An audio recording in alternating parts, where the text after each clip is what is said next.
Introduction to Left to Tell by Immaculee Ilibagiza, an enduring lesson in God's providential guidance and forgiveness. I've read Left to Tell twice, and I'm excited to read it for the fourth time, as if I had only heard about it. The book demonstrates most pragmatically the power of God's providence and forgiveness. We do not know the origin of evil. The problem of evil has exercised the hearts of many for generations. The classical formulation of the problem, which has triggered some to give in to atheism, is that God is able and willing to remove evil, and yet there is evil. The question of evil readily comes to mind when one thinks about the senseless killings of the Rwanda genocide that led to the death of about 1 million people from April to June 1994. About a decade before this genocide, Our Lady had appeared in Kibeho, Rwanda, to warn them to repent, to avoid the impending disaster. This first and so far only Vatican-approved Marian apparition in Africa took place from November 1982 to November 1998. Three of the approved visionaries are Alphonsine Mumureke, Nathalie Mukamazimpaka, and Maria Claire Mukangango. When they spoke, the country was moved by the dramatic events of the apparitions.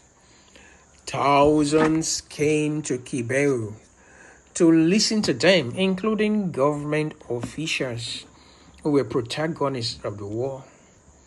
Yet they refused to repent from the hatred and vitriolic rhetoric and tribal rivalries between the Hutus and the Tutsis that led to the genocide. The genocide did indeed happen. The story was tragic.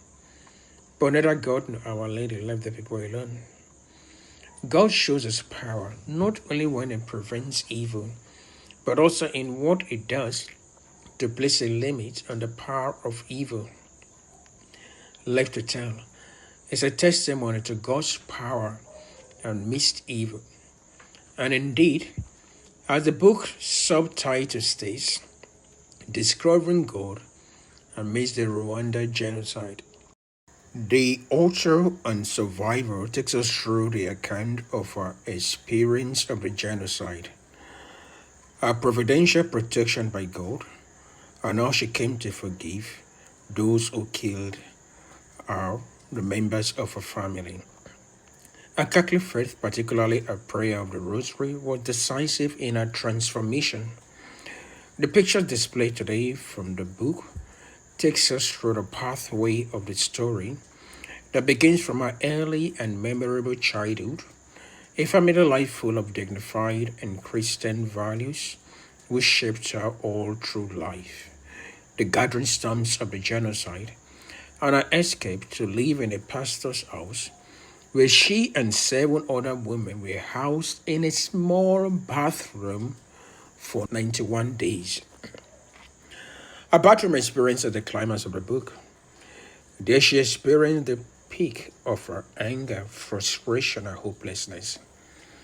But through prayer, constant meditation, and recitation of the Rosary, grace led her to seek God from within as she rediscovered the power of healing and forgiveness. She had a new heart that liberated her from the trauma and hatred of the genocide. She could live from within and find the freedom many in palaces could not find. The other pictures show what happened when she left her hiding place, her refuge in the French military camp, and her eventual marriage and new family. With these later pictures, the book already takes us to what we can say is the second volume of Left to Tell. which is another book the author wrote called Led by Faith. I hope we'll be able to read that too.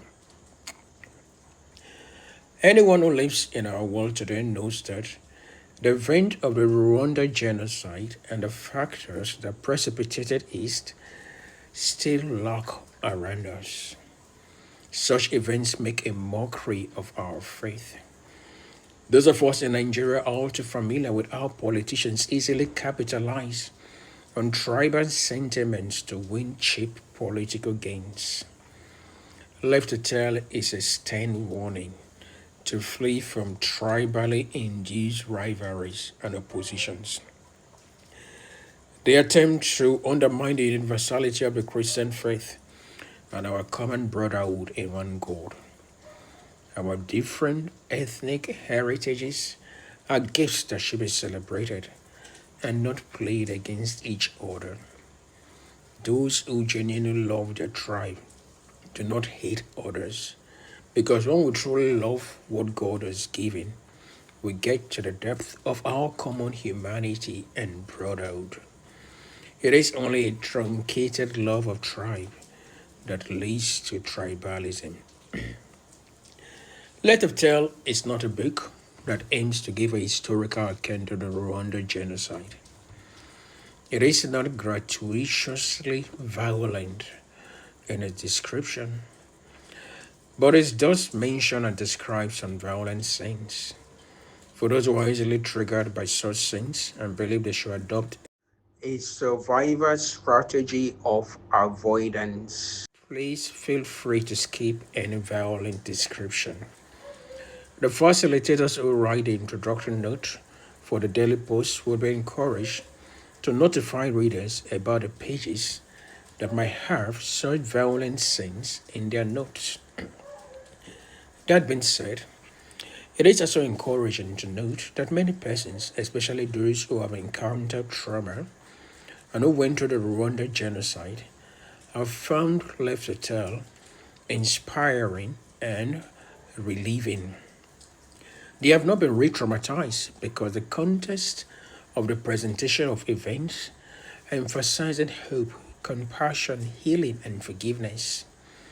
These elements have indeed been found to be the most tested remedy for traumas. I hope we all will have an edifying story of this moving narration of a story packed with enduring spiritual and moral lessons that will rejuvenate our faith to a more intense and committed practice of virtue and trust in God's providence. I entrust our study of this book to Mary, Mother of Mercy, and Saint Joseph, our most chaste spouse. May their powerful intercession, together with that of all the saints, assist us in having a fruitful study of Left to Tell. Father Idauza Madison, World Sharing Cell Coordinator, July 28, 2025.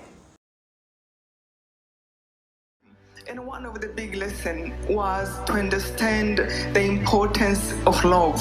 It's really because we failed to love one another that the genocide happened to us, that 1 million people died. It was lack of love among people. So that teaches me that only thing you can do that is worthwhile, that can build the world, is loving one another. Every single day I wake up in the morning, I hope I can use my life for something beautiful.